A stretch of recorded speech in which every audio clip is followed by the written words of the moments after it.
At this time, we'll call to order the Wednesday, October 21st, 2020 Land Management Committee of the Diversion Board of Authority. Roll call. Make sure we've got a quorum here. Mrs. Shirley. I am here. Mayor Judd. Mr. Grubb. Here. Mr. Campbell. Mr. Borboom. Here. Mr. Hendrickson. Mr. Olson. Here. Mr. Breitling. Here. Ms. Maggio. Mrs. Preston. Mr. Zimmerman. Here. Mr. Peterson. Here. We have a quorum. Wonderful. Thanks everyone for joining us today. I hope everyone's well. You have before you the agenda. Are there any changes or additions to the agenda? If not, a motion to approve the agenda, please.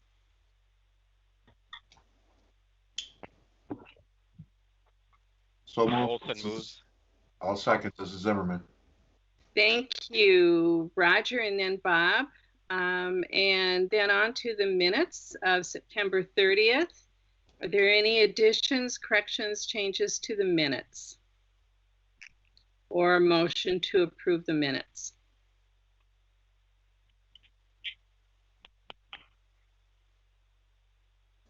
This is Nathan. I'd move to approve. Thank you, Nathan. Is there a second? Bruce Grubb, second. Thank you, Bruce. All those opposed to approving the minutes, say aye. And the motion carries. On to item number 4, property acquisition status report. And I believe I saw that Mr. Dodds has joined us. Are you going to do that, or is Rocky? Hi, Mary. Can you hear me okay? I sure can.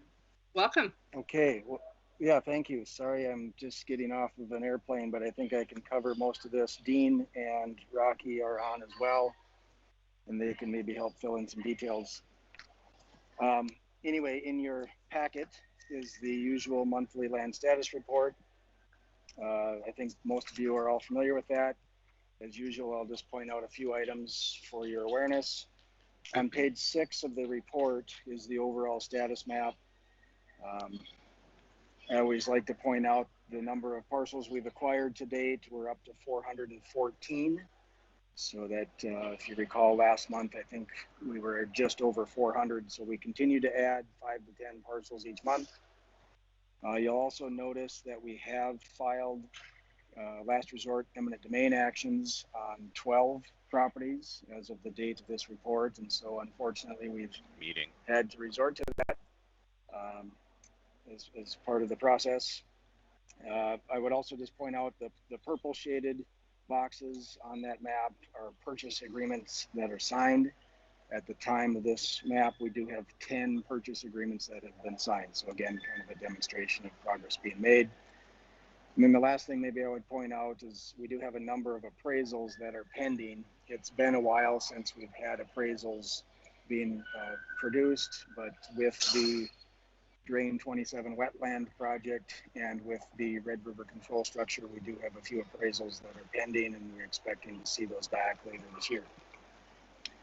The next page in the report just shows the environmental monitoring easements. We're also working on appraisals for the outstanding easements that are needed. Currently, we do have rights of entry for everything that was necessary this year, and we're getting appraisal reports for the remaining easements on those.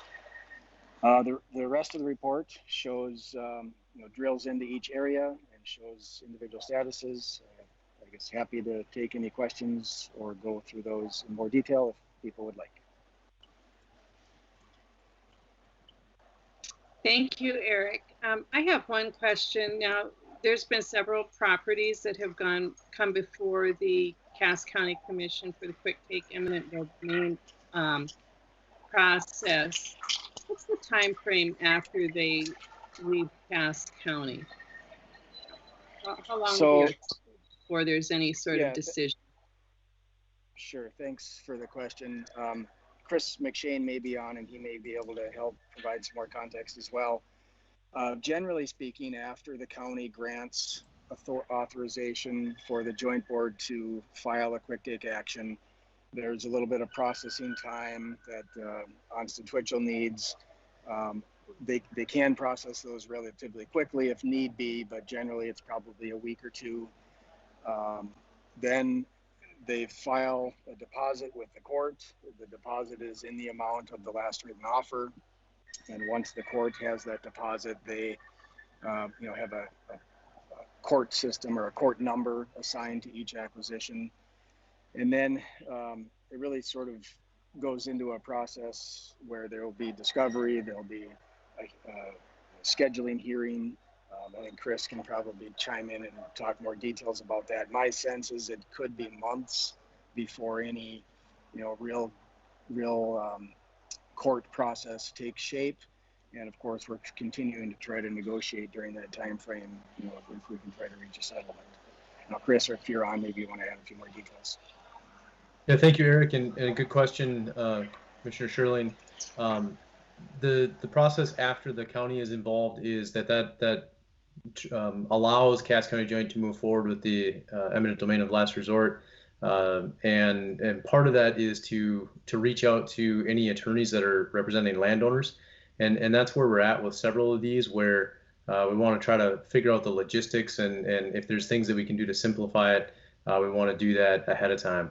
And then on top of that, what we've been doing is filing the action with the county, the clerk of court, and getting a file number.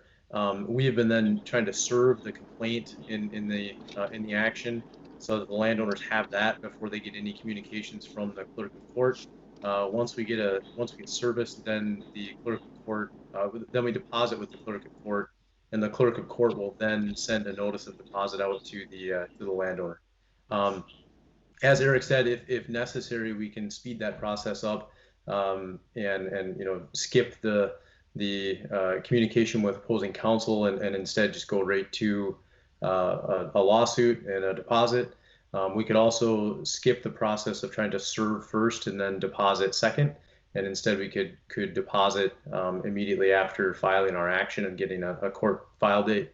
But up until this point, there hasn't been a necessity that would require acquiring the right of way in that short of order. So instead, we're doing our best to try to keep the landowners as informed of the process as possible, and make the eminent domain of last resort process as clean as possible. Like for example, one set of landowners have a very common name, and there are judgments against people with the same common name out there, and we wanted to make sure that we got those judgment creditors eliminated from the action before we even started it. So we got an affidavit from the landowners and through their attorney to avoid having to include creditors like Chase Bank and Wells Fargo and others like that, because that would just make the whole thing more complicated.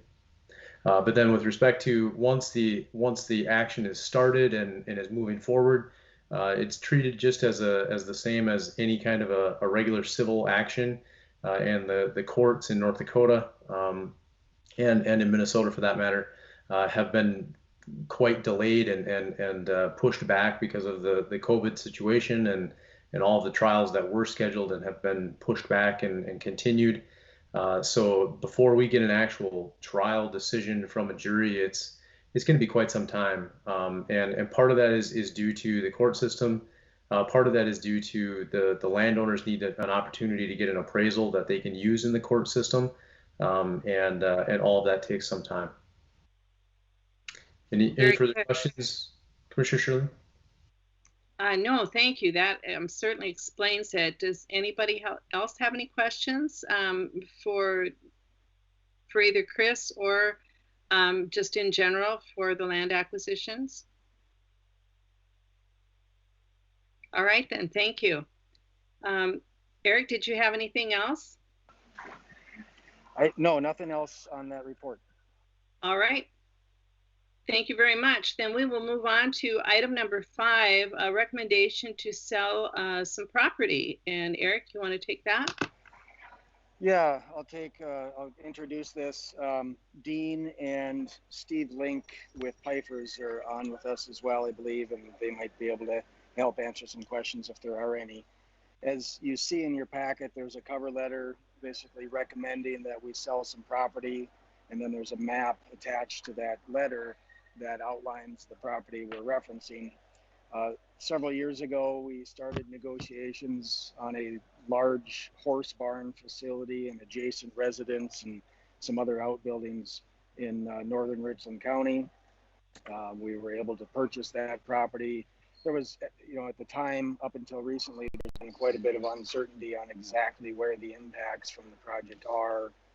And so that property owner was requesting a buyout. I think the property owner actually attended 1 or 2 land committee meetings in the past and sort of pled her case for a buyout. Ultimately, we did buy that property, and now we have removed the home and most of the structures from the site, but the horse barn remains. The horse barn is elevated higher than the house and other structures were, and now we've confirmed that the horse barn is not impacted by the flowage easement areas, as you can see on the map that's attached showing those areas. And given that this horse barn is a very nice facility, we've had quite a bit of interest from renters and potential buyers. Our policy that I guess we've been following is to put those asset lands up for public sale. And given that the joint board owns the property, I guess our thought was the joint board would sort of be the owner that would be selling it off, but we obviously want to make sure that the Diversion's Land Committee and I think the Diversion Board of Authority is cool or okay with the recommended sale. And so today we have in front of this committee a recommendation to sell. I think procedurally, if you're willing to consider that, we would ask that you recommend this to the Diversion Board, which meets tomorrow. And once that's approved, I would suggest that the joint board can then work with Pfeiffer's, who is under contract to handle these things for the project, to actually establish the sale and all the criteria. You'll notice in the letter that Pfeiffer's has recommended, and we're supporting their recommendation of doing an online only auction with what's called a soft close. And so that soft close process basically provides flexibility for the buyers as well as us as the seller. The horse barn is very well set up for horse operations. And so if there's somebody buying it for purposes of boarding horses, they may want to purchase some of the adjacent lots for pasture lands and whatnot. Conversely, if somebody wants to buy the barn to store RVs and boats or do something else, they may not be interested in those adjacent lands, and so there could be another buyer for the adjacent lands for hunting, or there are some development potentials in that area as well. So that's kind of a snapshot of the recommendation. Happy to stand for any questions. Sure. And this is the same policy that we've followed in the past, is it not? This is the same policy. You'll notice in the cover letter at the end of the first paragraph, I did reference a resolution that the Diversion Authority did pass that sort of firms up the process that we are following for this. The resolution also includes processes to remit any funds that the joint board would receive, remit those funds back to the Diversion Authority. And is there like a minimum bid on something like this? So we've had some discussions with Roger and Dan and Steve Link about establishing a minimum. The recommendation has been that we would likely set a minimum, and I guess that we haven't gone through the process of doing that yet. I guess our thought was that maybe the joint board could be engaged in helping set that minimum. We have some documentation, of course, on how much we paid for the horse barn, what was the appraised value, what assets do we need to retain. Obviously, you see on the map there that we do need to retain some flowage easements, and so that will likely reduce the value of those properties. And so I think our expectation is we will set a minimum for the barn itself. Not sure if we'll need to do that for the adjacent lots or not. Okay, and as I recall, this went pretty well when we did it over in Clay County, I think, a couple of years ago. Didn't you know? Yeah, it was several years ago, but that process did work well. And I think that was actually in-person auction. And nowadays we're not supposed to do that, so we'll do an online auction. Sure. Who's got questions? Any questions for Eric on this?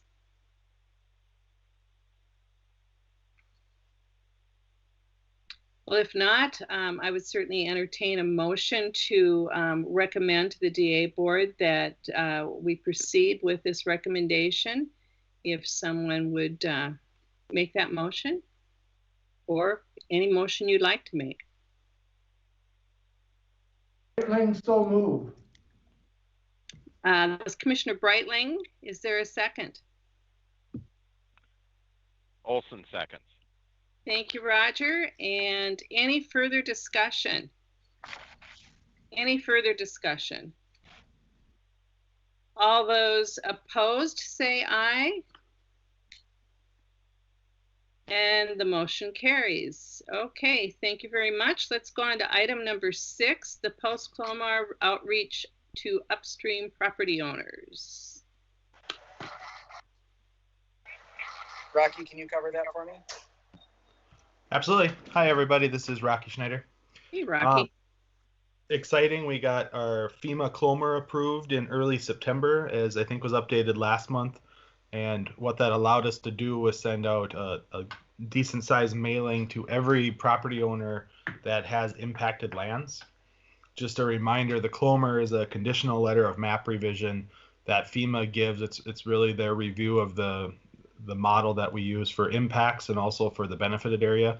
So I always talk about the Clomer doing two things. One, for the benefiting area, it ensures that the project will provide the protection that we say it will. So for those facing potential future flood insurance issues, this is a very good step. On the upstream side for land acquisition, it also gives us a great milestone snapshot in which to apply the different state and federal requirements into the land. And so we have 4 different upstream mitigation zones. And so anybody that has property that's touching one of those zones should have received a letter. In total, that was approximately about 360 different property owners. So they own multiple properties, so it's more property than that. Thank you. There's the map of where the property was sent. So if you have property that's touched by one of those 4 different colors, you should have received a letter. The important additions to the letter were individual maps showing how their property is sits in relation to those different zones, and then what corresponding mitigation is needed for each zone. The other major step that this took was that it assigned a land agent to each property. And so now every property that is impacted should have an individual land agent that they can stay in touch with for the most recent updates, or to take the next step in the acquisition process, or to really better understand how the project does or doesn't impact their property.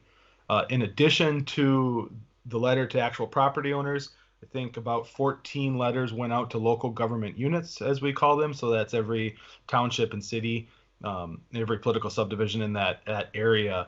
Really what we're trying to do is have Joel offer or ask to come out to a future meeting. I think we've done 2 of them so far. It's really important sort of government affairs relations with each of those entities, especially going forward. I know one of the ones he spoke with was Holy Cross Township, and that's a township in the past that we've been unable to have very successful communications with. And so that was really good to see. And I know there's been discussions with others, and that'll continue to be more important as we continue to move forward. And then lastly, there was a 3rd round of mailings that are expected to go out this week. We did have a communications issue with the printer that ended up with a little bit of delay, but that'll be the non-impacted letter. So what we found is when we send these out, the neighbors are very curious, and also those just in the wider community do want to know what's going on. So we pulled the list of everybody who lives basically in this map that you're looking at in the different townships there, and sent them a letter. It's not quite as detailed as an individual property owner gets, but allows them to let them know that there has been, this update to the project, and shows them where they can find the information. So it's, out there and transparent and easily accessible, so that everybody's working off the same information as they're talking to their friends and community members. So I think we're pretty excited. We have gotten some responses from property owners. We expect that to continue to come in, and hopefully they're making contacts with their land agents too, and we start to see more progress from that as well. So when you have these town hall meetings, considering the pandemic now, are you streaming any of those, or how is that made available to people that aren't comfortable being there in person? Yeah, one thing we found, we did host our own public meeting for like the wetland project, but we found over the years that we have a lot more success when it's not a diversion authority meeting, when we go to their local entities. And so for some of them, they are in person still, but I think most of them are working on more virtual options. And so it really depends on the entity. It's not, we're going to go along with whatever, they have as their practice. Okay, so you're actually going to a township meeting. Some of them, yes. Yeah. I mean, rather than having your own public meeting.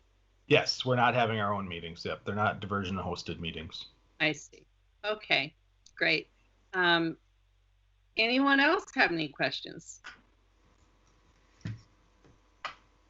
Anything else, Rocky? Nope, that's nothing. Thank you, Mary.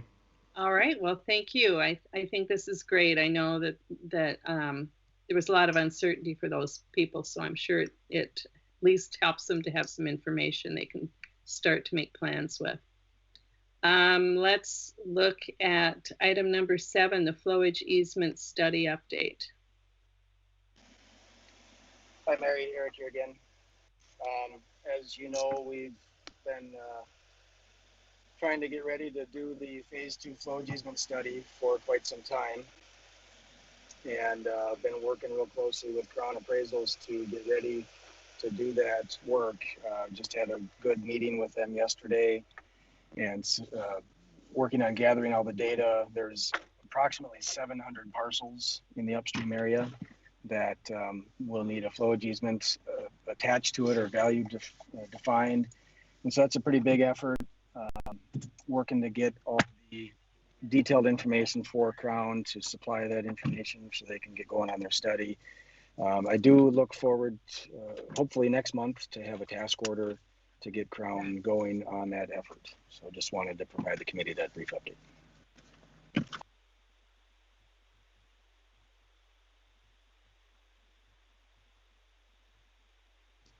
Questions for Eric?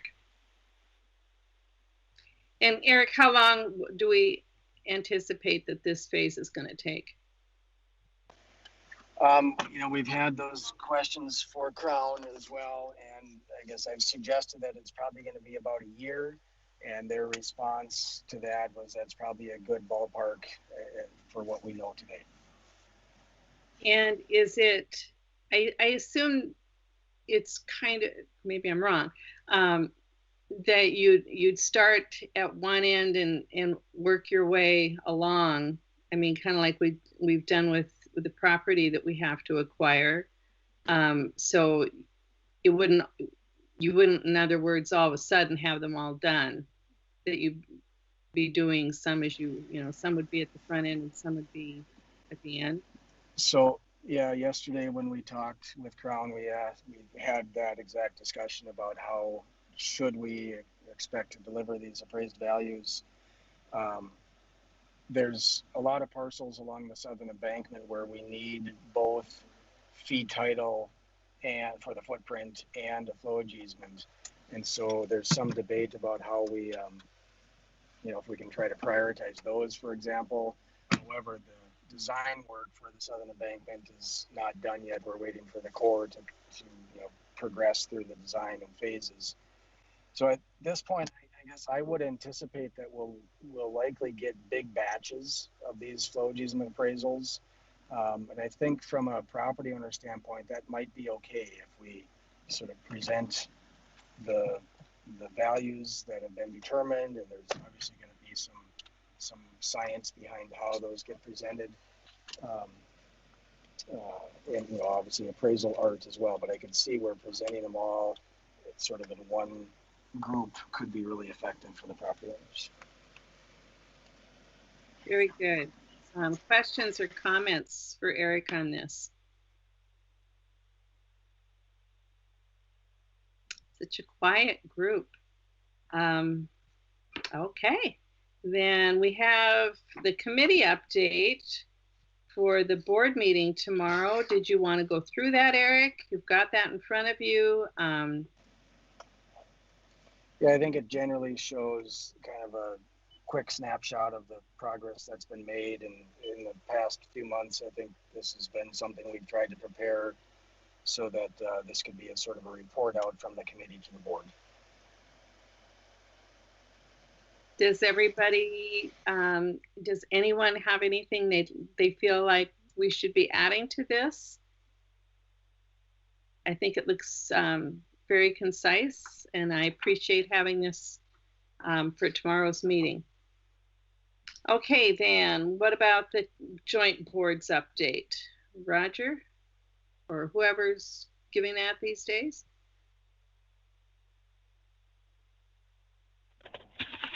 Yeah, this is Roger, Mary. Yeah, we're just continuing the process on a lot of these properties. I think tomorrow we're going to have a pretty busy agenda. And again, the horse barn sale, I think that's a good way to do it. It's an open sale, and it really isn't doesn't come to an end until 5 minutes have passed without a bid. So I think it's a good way to do it. And yeah, the joint board doesn't have any issues at this time, and we'll just start continuing our work. So thank you. Well, thank you, Roger. I appreciate all the time and effort your group puts into this. Does anyone have any questions for Roger? Then we'll move on to the Minnesota update. I know Kevin's not here, but Jenny, did you have an update, or was there anyone else there that was going to speak to that?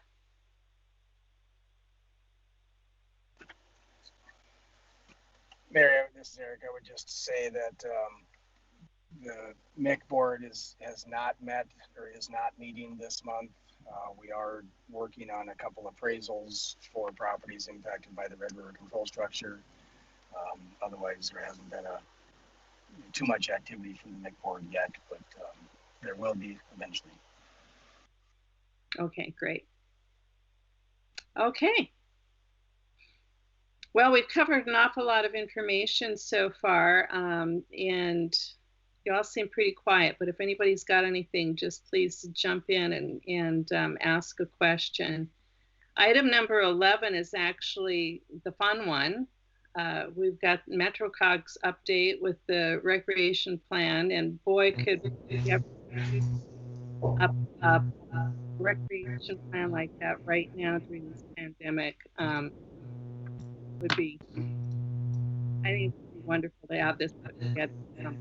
So, Adam, please tell us what your plan is. All right. Well, thank you, Madam Chair. Can you hear me all right? I certainly can. Okay. Well, I'd like to start by saying that this has been a really exciting project for both Luke Champa from MetroCog and myself to work on. One that we've spent a number of hours holding different conversations. We've allocated a number of hours for staff time, looking not only at recreation features, but other key amenities along the future diversion corridor. And then also, what's the best potential route to achieve that overall vision developed as part of this plan? And do you have the presentation queued up, or I can bring it up here too?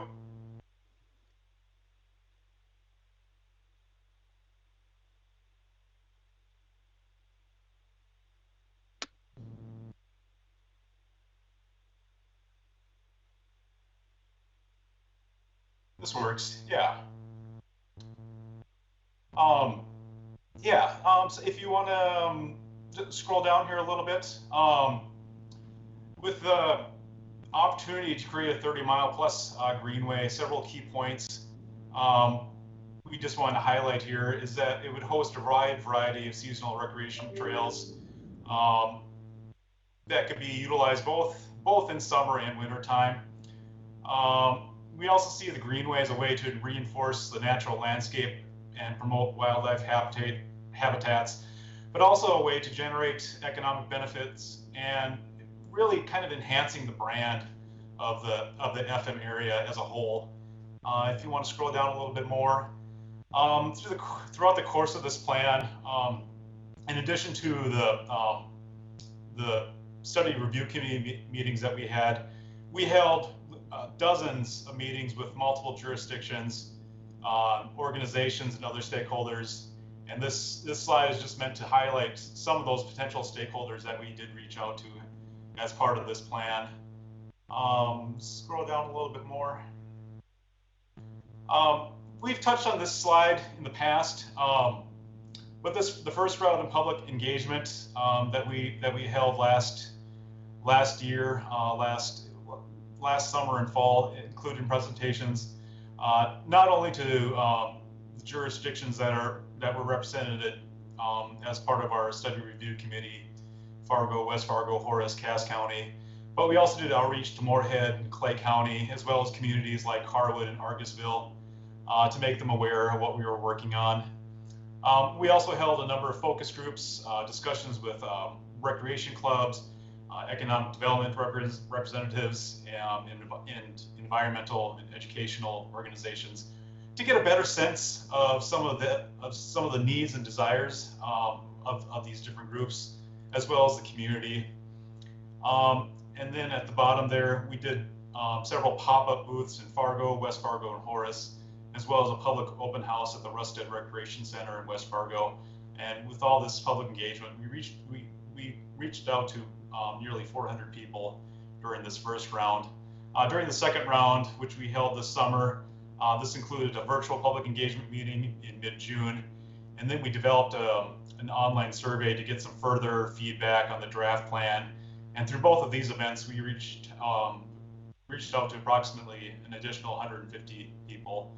So about 550 total people that we were able to reach out to as part of this plan.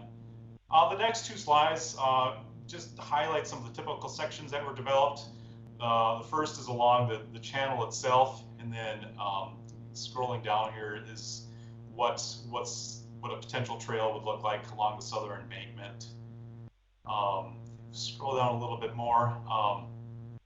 As part of this plan, we developed 11 different recreation nodes located adjacent to the channel and the southern embankment, really trying to take advantage of the natural resources and development opportunities that could be presented along the Greenway. Yeah, we can scroll down a little bit more here. Next few slides just show some of the different trail features that can be integrated along the Greenway with the hopes of potentially a continuous paved mixed-use trail along the entire corridor. We've also called out areas for single, double track courses, ATV use, equestrian trails, as well as a wetland walk along the embankment, as well as an art walk that could showcase local and regional art that would be located adjacent to West Fargo.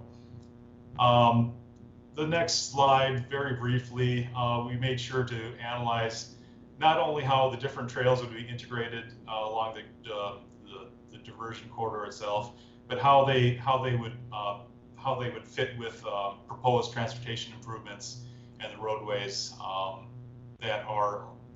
that intersect with the channel itself, and whether some of these are suitable for further trail facilities and whatnot. Next slide, the winter trails. We also looked at integrating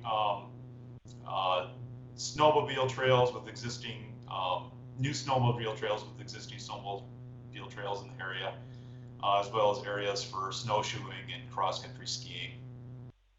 And then the next one, the vegetation slide here.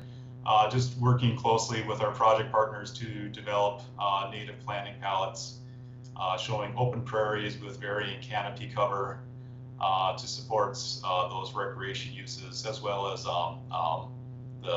utilizing the wetlands along the embankment.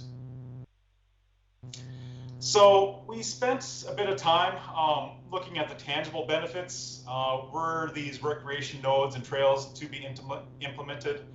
And we did find that the Greenway would provide some great benefits to the community that would take the form of both real estate premiums and visitor spending. In total, looking at other projects around the country,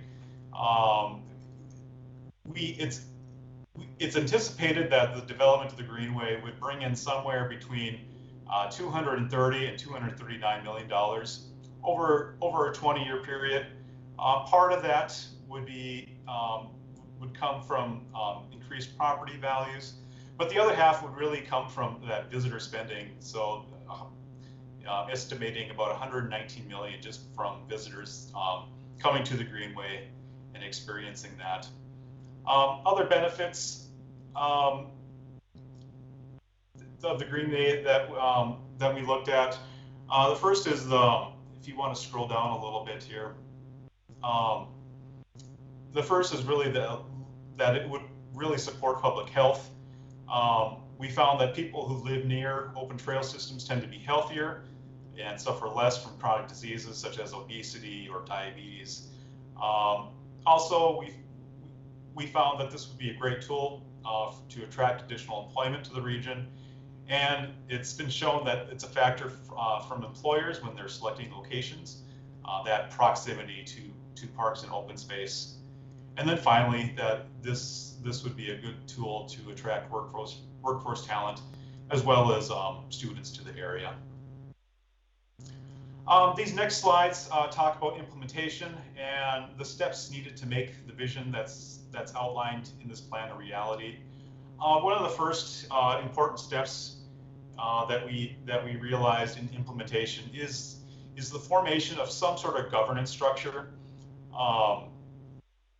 one that could leverage the existing capacity for existing recreation, cultural and educational institutions in the area, but it would also be one that would need to be in charge of producing really good quality operations and programming, and also be able to promote some of that brand development, and also help with potentially securing funding from different funding streams and ensuring accountability to the public. Some of the potential roles that the plan found for the governing entity, and by no means is this list complete, but one is that it would serve as a point of contact for the P3 developer and Army Corps of Engineers, as well as providing an initial vision for recreation and amenities. Other components is engagement with the local community, managing programming, and potentially assisting with routine operations. But again, by no means are these points set in stone, and this is likely to evolve after plan adoption. But these do give us some insight of what the governing entity may need to be involved in. So as a potential recommendation here on the next slide going down, the study does note that our organization, MetroCog, may be best suited to serve as a lead governing entity at this time. However, we do want to stress that our organization does have limited existing capacity to take on this role, and that a number of different conversations will need to continue here beyond the point where this plan is adopted, before an alternative is decided upon. But in the end, though, the governing entity, whatever form that takes, will still be working and coordinating with a number of programming and maintenance partners. This including North Dakota Parks and Recreation, the park districts, as well as other nonprofits and other organizations. The last few slides here look at some of the planning level cost estimates for each of the 11 nodes, which does come to approximately $56 million in 2020 dollars. But this is over a 35-year plus time frame and includes implementation and maintenance costs. So just to note that. We also developed some probable construction costs for trails for the different segments, the rural, kind of the more rural areas, the urban, and as well as the embankment. And those costs come out to about $15.3 million in the long term. And then lastly, the next few slides here show some of the implementation steps moving forward. In the short term, these include, again, establishing that governing entity and ensuring that that is in place, as well as working with recreation and other partners on agreements for potential programming and maintenance, and also participating in some of the initial maintenance roads and trail design, at least being parts of those conversations. Midterm, so the couple of steps here include potentially completing what could be a complete paved multi-use trail, and then also continuing to work on some of the programming and marketing for the Greenway. And then lastly, for some of those long-term implementation steps, measures over the next 20 to 35 years, those include kind of completing some of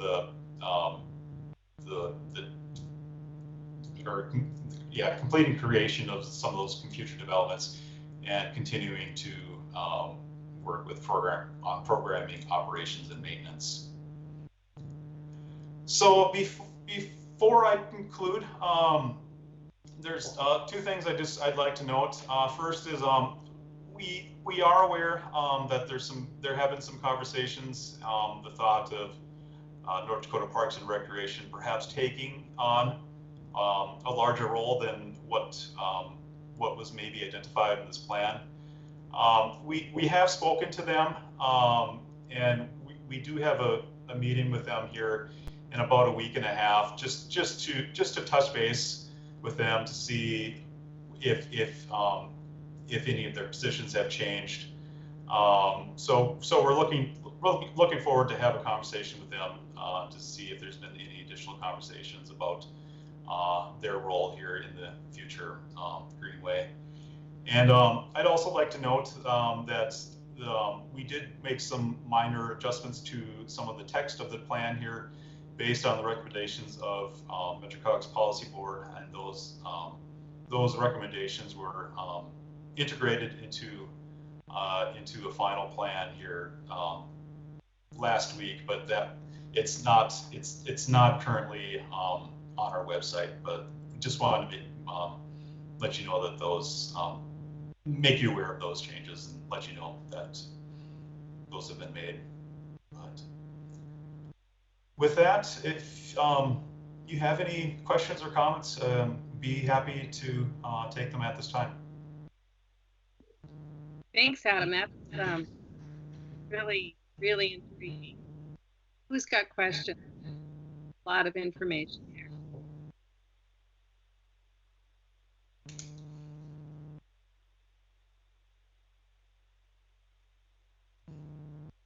I know there's so much potential for this, and how it gets organized is, I think, going to be really important. I'm glad to hear that you're talking to the North Dakota Parks. I noticed on your list that you have Cass County as a source, but I would also mention that Cass County actually has its own park board, and our own funding for that.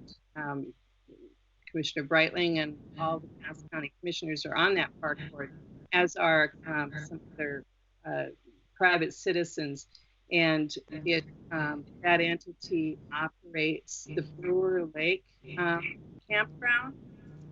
So I didn't even know that until I got appointed to that board, but there's a nice little recreation area northwest of Castleton that we operate every summer. So, but that's neither here nor there. But I just think as we look at how we're going to put together this governance model, it's really some thorough thought by everyone that's engaged in this, because it does have so much potential, and I think it's really important. A lot of local input. I'm certain that there will be a lot of civic organizations that would love to see this be developed. And it seems like you've hit on so many different areas, from recreation, horseback riding, arts, and the environment, something in there for everyone. So, comments from anybody else? Questions?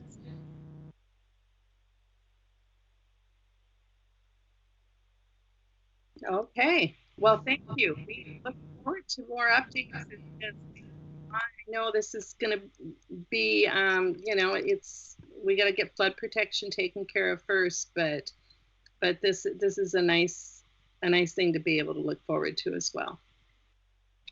Thank you to you and your team both. All right, moving on to item number 12. Is there any other business?